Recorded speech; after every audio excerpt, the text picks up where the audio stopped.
So there's a lot going on here in Dallas at the same time. So on Tuesday morning, I stayed at the hotel and talked to the USC defensive players. And Bill went to Ohio State's open practice at AT&T Stadium because that was the only time we get to see it.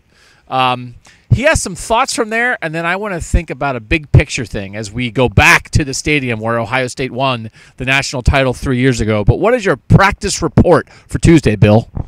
I think first and foremost, everyone that I could think of was present and accounted for. I didn't see anybody standing off to the side. Everyone looked to be moving pretty well. JT Barrett in particular did not have the brace on his right knee that he had in the Big Ten title game and was moving around fine. We only got to watch 30 minutes, so I'm not going to pretend like we got to watch the whole thing. But one thing in particular stuck out to me, and it was one period, it was like a 3.5-minute period of practice in which Ohio State's quarterbacks were going under center, or practicing going under center, faking a handoff to a tailback, and then throwing a pass to that tailback, like in the flat, kind of like a very traditional pro-style play-action pass to a running back. Spider 2-wide banana. Now here's what else is at play.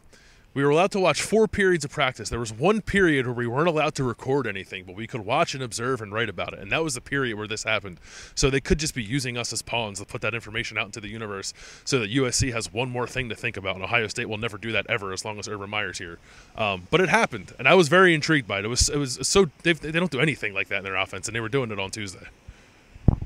I think the Y is the tight end. I don't know what the banana is. The banana, the banana. I don't know what the banana is. It's a fruit. I enjoy a good banana. So listen, how much should we be making of this whole back to the stadium? It's interesting. You and I, we tried to ask the Ohio State players a bunch of stuff. It's hard to get all your questions in the time period that's allotted. You know, Billy Price was a starter on that 2014 team in that stadium. JT Barrett was there on the scooter. Most of these other guys were backups and young players.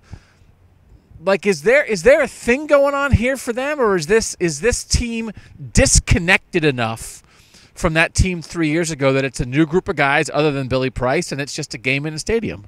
I think they're mostly disconnected. I think it holds some weight for Urban Meyer, obviously, and I think he said as much when they arrived here on December 23rd.